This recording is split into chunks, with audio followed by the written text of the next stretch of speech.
I um I wanted to talk about this because I just wrote a letter to the SEC, and I'll read it to you. But I also want to come out and offer a bit of a robust defense against the arguments that are being made. In concerns that are being made about this. I'd like to. Well, I can just go into ChatGPT, I guess. And have it show. Hold on, ChatGPT.com. So I told it, as I read this letter to you, I wrote, I weighed into the SEC, on rule comments sec.gov, subject and supported file number S7 2618. I consider quarterly reporting one of the primary reasons that we have a market suffering from severe myopia. I'd like to suggest a specific example that has escaped from much public commentary on Forbes and other outlets of financial journalism. Per Glassdoor Xfinity, this is a concrete example. Comcast has a high turnover rate. Due to desire to massage the data for quarterlies. If you mention this problem to them and suggest they invest in anything that would aid them in retaining employees, like more benefits, higher wages, bonuses for staying on, or even resolving technical debt, or for instance, having on house, like hiring a psychologist and therapist for call staff employees that are essentially going to get stressed out having to deal with irate customers calling in constantly, just as off the top of my head, but are resolving technical debt. These discussions, they will not be implemented. They may publicly argue with you, or they may not, but they won't actually do it or act on it. Whether or not they actually address you or not, as somebody making the suggestion, on a very personal level, because of the fact that they need to massage the data to look better on their quarterly analysis, that would look bad to the quarterlies if they did any of those things. And so Xfinity will not actually invest in its long-term future because of the need to boost performance by the end of quarter. Comcast often doesn't invest in its long-term future because quarterly guidance keeps getting in the way. And this is just one example of the kinds of problems that have been set off by the quarterlies. Concrete examples, real-world things that go wrong as a result. At some point, companies started to see employees as liabilities rather than assets, and the quarterlies are a big part of why. And this is just one example of the kinds of problems. We all know and have heard from how managers who are distressed because they have to hire new employees and everything the company has to do to attract new talent, when it would be far more effective to just make the job more attractive by raising bonuses and benefits packages, as well as, counseling for the stress of being call center employees who has to deal with irate customers screaming at you all day long.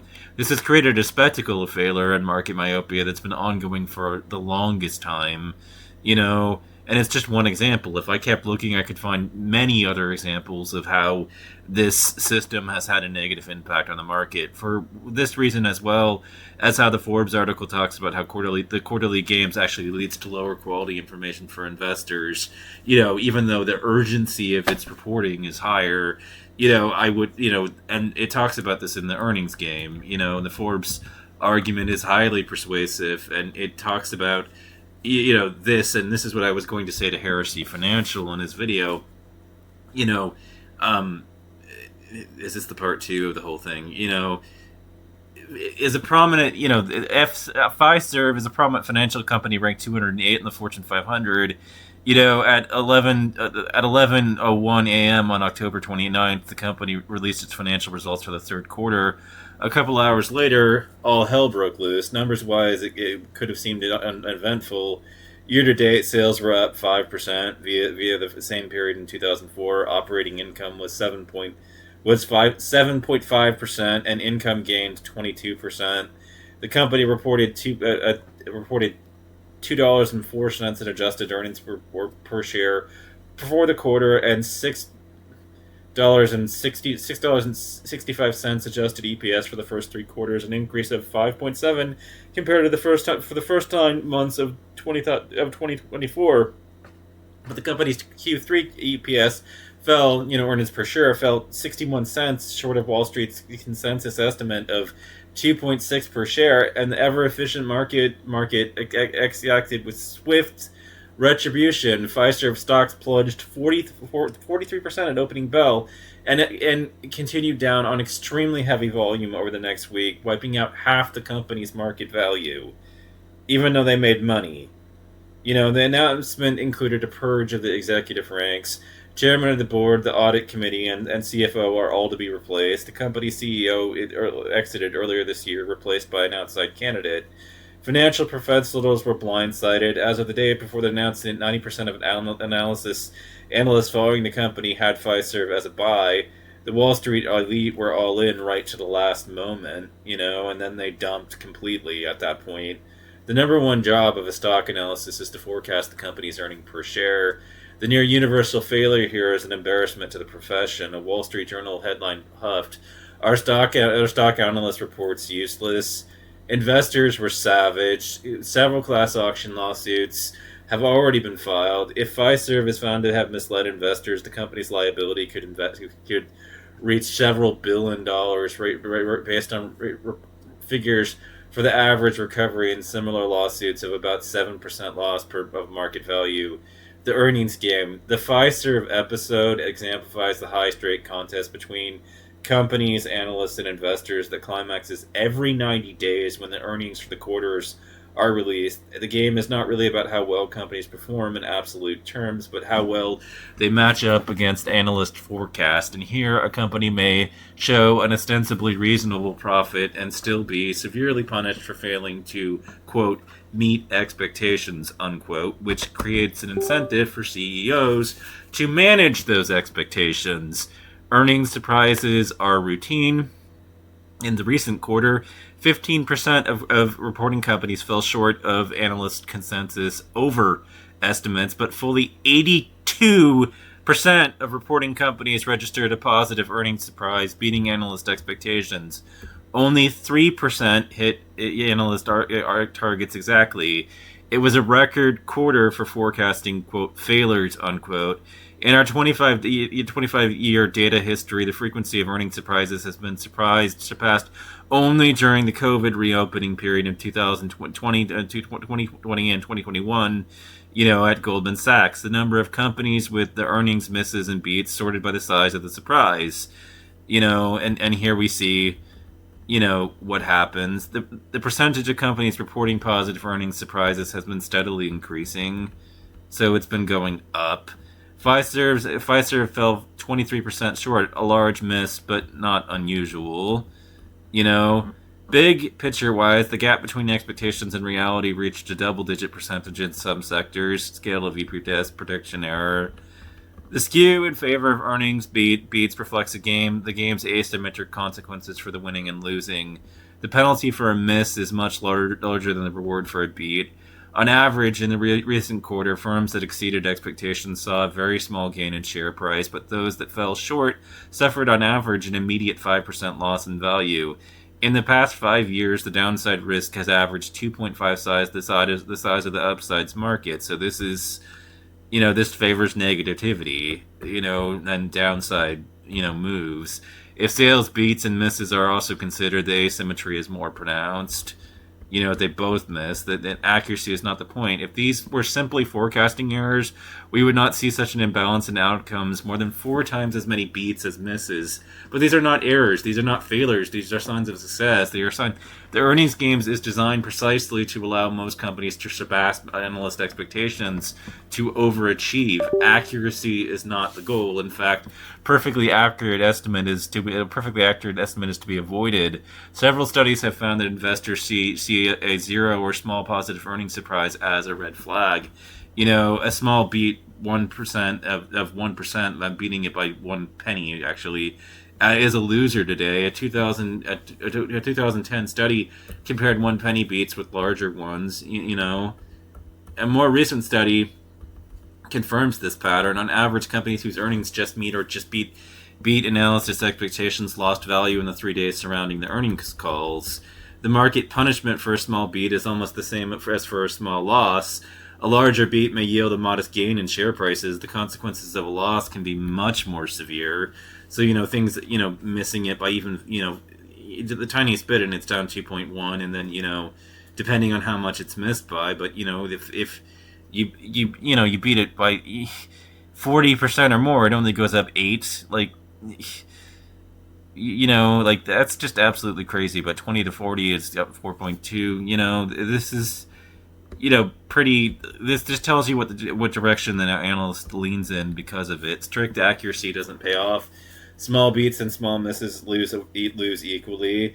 Many companies do what they can to engineer larger earnings surprises. Earnings surprises have increased over time. The mean analysis forecasting error rising from a negative 1 to 2 cents in 1990s to positive 1.2 cents in the 2010s, whereas the average earning announcement returns have declined from 30% in the 1990s to negative 30 in the 2010s, returning negative in the past 17 years. There is a secular trend where firms move away from just meat or small beat, to which the market reaction has become increasingly negative towards a large beat. And then in the 1980s, positive earnings surprises occurred about 50% of the time, which suggests a relatively unbiased forecast on the presumption that a fair process would show about the same number of underestimates as overestimates. By 1999, this skew had set in. The percent of near miss, 1% below forecast fell, and the percentage of larger beats, 5 to 15 cents above forecast soared. A more recent study found that analysts forecast hit the target less than 10% of the time. So how this game is played, a successful earnings surprise depends on creating the right-sized gap between the two versions of the company's EPS. Since the company and analysis each control just one half of the financial formula, there must be some degree of collaboration between them to arrive at a mutually desired outcome. The challenge is to choreograph a small but not too small discrepancy between the two versions of the EPS figure.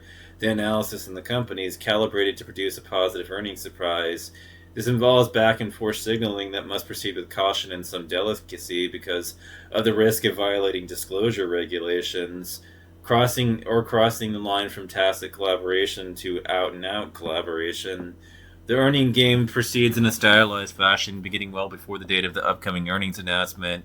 It starts with 2 cards on the table, the company's earnings record for the last few quarters, which portrays the trend line, and analysis initial estimates for the next quarter.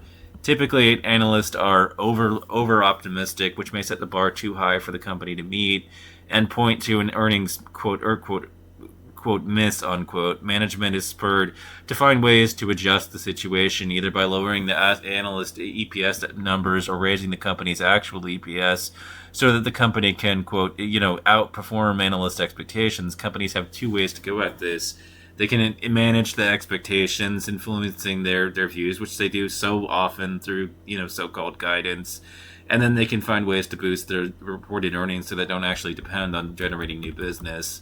Companies try to manage Wall Street's consensus by providing selective information about a company's future performance. For the most part, they provide negative guidance because they want to lower their expectations to make this better, to make them have a better chance of beating them. By downplaying or withholding indications of good news and playing up challenges to mislead analysts into revising their EPS estimates downwards to improve the chance of an earnings beat. Analyst estimates almost always start high and simmer down by the end of quarter, as the end of quarter approaches. This allows most companies to win with a beat.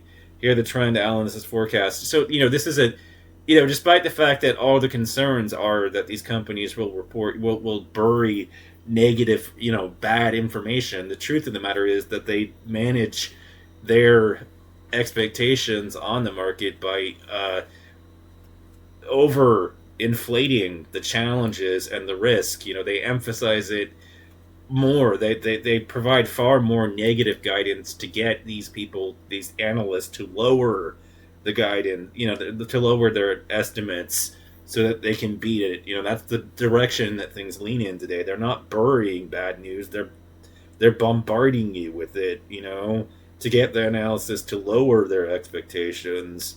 Guidance used to be very popular.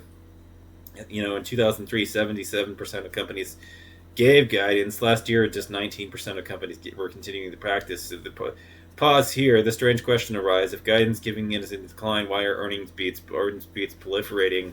Why are so many analysts producing underestimates? The answer must lie within analyst procedures and incentive structures. If analysts probably understand that small beats and accuracy generally don't win the game anymore, which doesn't please their clients. A topic for another column. The other alternative for the company management is to adjust actual earnings in the proper direction. The goal here is not to influence analyst estimates, but to deliver improved EPS results more directly. The study of earnings management is a truly vast field. A recent metric analysis identified nearly 6,500 academic articles on the topic published between 1987 and 2021. Broadly speaking, companies use three approaches to earnings management to boost quarterly EPS and the chances of an earnings beat. Changes to accounting accruals, discretionary real activities, boost reported revenue, or reduce expense, the use of adjusted earnings. Accruals involve differences between timing of contractual business transactions such as product sales or purchase commitments and concrete cash flows, in or out, that they entail, as well as the elimination of, quote, reserves for warranty expenses, product returns, or bad debts. GAAP accounting provides modest wiggle room on these matters, and companies needing a boost can find legal ways to wiggle in the right direction. Discretionary EPS boosting activities include the expedited shipment of products that customers have ordered, or the offering of sales discounts for new orders received before the quarterly cutoff date. Delaying expenses by a few days or so where possible also helps. Adjusted earnings is a more recent innovation. Alternative measures of earnings and EPS, also known as non-GAAP or street EPS, is premised on the notion that modified or normalized EPS better reflects the firm's future cash flows and performance. Non-GAAP measures are increasingly preferred by both companies and analysts. Non-GAAP and street earnings surprises now dominate almost all financial markets. Almost all large flyers now, all filers now disclose alternative earnings manager. The reported EPS estimates for actuals for Fiserv refer to adjusted earnings. In almost all cases, adjusted street EPS is higher than GAAP EPS, or the difference has grown. In 2024, 21% of S&P companies and figures adjusted non-GAAP EPS. And in 89% of the cases on the non-GAAP EPS was higher by an average of 30% over GAAP. Large companies are the most active users of adjusted EPS metrics. Fiserv's adjusted EPS was 43% higher than its GAAP EPS. Unfortunately for the company gamesters, Wall Street's analysis have caught on to this. They now use adjusted EPS for their earnings estimates, which mitigates the impact of their adjustments somewhat. The bottom line, the implications for the quarterly reporting question. The quarterly earnings games does not improve the quality of financial information available to investors. It encourages companies to promulgate misleading guidance and engineer adjustments which translate to earnings management and may shade into outright manipulation and misinformation. Accruals are massaged, business processes are distorted, unsanctioned and non-standard accounting figures permeate the system. Analyst forecasts no longer aim for accuracy per se. Analysts and companies tactically cooperate or collude to reach an outcome that is highly skewed away from expectations, hopefully on the upside to produce a positive surprise. Share price movements can be extreme, especially on the downside. The markets exhibit significant mispricings and other trading abnormalities before, during, and after the earnings announcements, which can lure investors into losing position. In short, the game is rigged. Even where it may be legal in the strict sense, the gaming of the earnings figures by both companies and an analyst undermines the principles of transparency and fairness that the disclosure regulations were intended to foster. And this is all clearly driven by the quarterly reporting cycle. Gaming is less prevalent for companies reporting semi-annually. A study of firms in the UK where the shift from quarterly to semi-annual reporting over the last decade provides a means of comparing the effects of these two regimes and revealed that semi-annual reporting enhances accruals quality, earnings persistence, and predictability. firms are substantially less likely to manipulate earnings to narrowly meet or beat export benchmarks, suggesting that the reduction in short-term pressure leads to financial reports that more faithfully represent the underlying economic reality. Economic reality, how businesses is really performing, is what markets are supposed to clarify for investors. Quarterly reporting distorts that reality, obscures the company's true performance, and floods the market with misinformation and warps the price signals, with sometimes devastating consequences for investors. Which, people, they bring up the fraud and insider trading concerns with ending this, but after everything that we just read, continue their grift. It all the marketplace. Number one, you have less transparency. There are plenty of companies who commit fraud. And the number one way... True. We know about Enron. I'm not naive to it. That fraud is found out today is by investors digging through the financial report. Yeah, but Enron did get exposed eventually, and I don't know what to say about that. I mean, that did come out eventually, and yeah, a lot of people were left holding the bag. I felt that the CEO of that company should have been put, to death for what he did, and everything. But yeah, seeing that the numbers don't add up. And if that only happens every 6 months instead of every 3 months, there's a lot longer period of time that bad actors can continue their grift. It also allows for more insider trading because there's a longer period of time before that gets found out. Before the bad news hits the market and everybody else dumps shares, insiders have been able to get out early. It allows companies that are potentially facing the reality of having to report bad news to wait for longer. See, but what we're seeing at this point is that companies hide good news and bury bad. They hide good news and overemphasize bad news in the current reality. That's what is reflected in the data. They want the analysis, who are the ones that really run everything. The people who do the analysis are the ones that ultimately end up, basically controlling,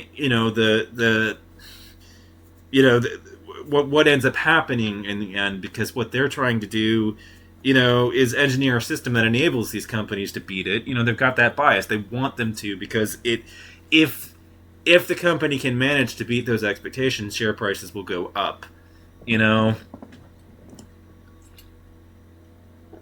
so what these companies will do is, deliberately try to overemphasize the risk the company faces, manage their expectations to the downside, and put bad information up front, with and on display, and I don't mean bad information as in inaccurate information. I mean, they will tell you all the bad news, and they'll try to make it out, they'll try to come across as very, very pessimistic about, what the future of the company is, and they do this to manage the estimates of the analysts, because they know if they beat it, expectations, because this is what has started this game. The expectations game has become what the whole market runs on these days. The analyst, you know this because these companies get financially punished and screwed very hard. The language that pops up is that they didn't meet expectations, and that's such coded corporate speech. But a company can make money and have proven profitable, but because it didn't meet expectations, people will dump the stock like crazy. I mean, this is why we end up having so much power. Like, I know that simply, people will be like, J.K. Rowling has so much more power than you, just boycotting her and not going to see, Stranger Beast, and that's not true at all, because she needs every single person that could potentially be a fan to show up to, those movies to get them made. The Stranger Beast and whatever. I forget the title of it. It's been a while, but she needs everybody that she possibly can to get to show up, to that, because if she doesn't meet expectations by even a little bit, people will, anybody that's invested in the companies that are behind it will dump like crazy because they missed, the potential earnings. So it's a go broke or go home sort of situation that has emerged in a lot of ways. You know, you can't just beat expectations by a little bit. You have to do it in the middle, not on the high end or the bottom. You want it right in the middle by exceeding it about 20 to 40%. You know, is what we're seeing in the data, and that's what it's turned into. You know, the analysts are telling people what to expect. You know, people are going to them for their information, and to some extent, even retail investors are in this boat. And you know, on the flip, you know, you've got, you know, these companies are doing everything they can to get these analysts to lower their expectations by, you know, throwing out, you know, by painting a picture, a very negative picture about what the future of the company is, by giving them all their bad news right up front and hiding the good news. You know, they don't want to report that because that will cause the analysis to up their, you know, or they want to be very selective about what good news they tell them, because you know they don't want to beat it by too much, but they want to beat it by about 20 to 40% for the maximum upside, you know, for the share price. And the turnover problems at Comcast are really, that I highlighted, are parts of the real world problems that happen here. I mean, Comcast does not invest in its long term financial future because it's trying to boost its, you know, quarterly results in order to, you know, juice the numbers for the so that their stock prices will go up, you know. And so they don't invest in employee retention. They slow run, you know, their fiber deployments. You know, they do all of these things. They have a massive mountain of technical debt that is not addressed because of this and everything, and because of the bad effects of this. You know, technical debt has been allowed to snowball and everything. And so, you know, people that are like concerned about insider trading and fraud, all I have to say is that in the current reality, what we're seeing and witnessing in, you know, here is one in which companies have every incentive to report bad news and to give you a bombardment of it and very little good news, so that an analyst will lower their expectations, you know.